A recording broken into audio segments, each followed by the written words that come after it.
ಇರಬೇಕು ಅಂದ್ರೆ ಯಾರಿಂದಲೂ ಏನನ್ನು ಬಯಸಬಾರ್ದು. ಜೀವನದಲ್ಲಿ ತಂದೆ ತಾಯಿ ಮುಂದೆ ತಲೆ ತಗ್ಗಿಸಿ, ಆದ್ರೆ ತಂದೆ ತಾಯಿ ಮಾತ್ರ ಬೇರೆಯವರ ಮುಂದೆ ತಲೆ ತಗ್ಗಿಸುವ ಹಾಗೆ ಮಾಡಬೇಡಿ. ಪ್ರತಿಯೊಂದು ನೋವು ಒಂದು ಪಾಠವನ್ನ ಕಲಿಸ್ತದೆ, ಪ್ರತಿಯೊಂದು ಪಾಠ ವ್ಯಕ್ತಿಯನ್ನ ಬದಲಿಸ್ತದೆ. ಒಂದ್ ಮಾತು ಹೇಳ್ತೀನಿ, ನೆನ್ಪಿಟ್ಕೊಳ್ಳಿ, ನಮ್ಮ ಸಮಯ ಕೆಟ್ಟಾಗ ಯಾರೇನೇ ಅಂದರೂ ಅನ್ನಿಸಿಕೊಳ್ಬೇಕಾಗುತ್ತೆ. ನೀನು ಇಂದು ಬೇರೆಯವರ ಕಂಗಳಲ್ಲಿ ತರಿಸಿದ ಕಣ್ಣೀರು ಖಂಡಿತ ನಾಳೆ ನಿನ್ನ ವಿಳಾಸ ಹುಡುಕಿಕೊಂಡು ಬಂದೇ ಬರ್ತದೆ. ನಿಧಾನವಾಗಿ ಬೆಳೆದ್ರೂ ಪರವಾಗಿಲ್ಲ, ನಿಯತ್ತಾಗಿ ಬೆಳಿಬೇಕು. ಕಳ್ಕೊಂಡಾಗ್ಲೇ ಗೊತ್ತಾಗೋದು ಎಷ್ಟೊಂದು ಅಮೂಲ್ಯವಾದದು ಎಂದು. ಆ ಪ್ರೀತಿ, ಆ ಸಮಯ, ಆ ವ್ಯಕ್ತಿ ಮತ್ತು ಆ ಸಂಬಂಧ.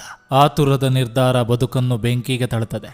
ಅರಿತು ಮಾಡುವ ನಿರ್ಧಾರ ಬದುಕಿಗೆ ಬೆಳಕನ್ನ ತೋರ್ತದೆ. ನಂಬಿಕೆ, ತಾಳ್ಮೆ ನಿಮ್ಮಲ್ಲಿದ್ರೆ ಅದರ ಫಲ ಮುಂದೊಂದು ದಿನ ಸಿಹಿಯನ್ನ ನೀಡ್ತದೆ. ಪ್ರಪಂಚದಲ್ಲಿ ತುಂಬಾ ಕೆಟ್ಟ ವಸ್ತು ಅಂದ್ರೆ ನಮ್ಮಲ್ಲಿರೋ ಒಳ್ಳೆತನ. ಯಾಕಂದ್ರೆ ಅದನ್ನು ಖರ್ಚು ಮಾಡಿದಷ್ಟು ನಮಗೆ ಸಿಗೋ ಲಾಭ ಕಣ್ಣೀರು ಮತ್ತು ನೋವು ಮಾತ್ರ. ಕಷ್ಟವು ದೊಡ್ಡದಲ್ಲ,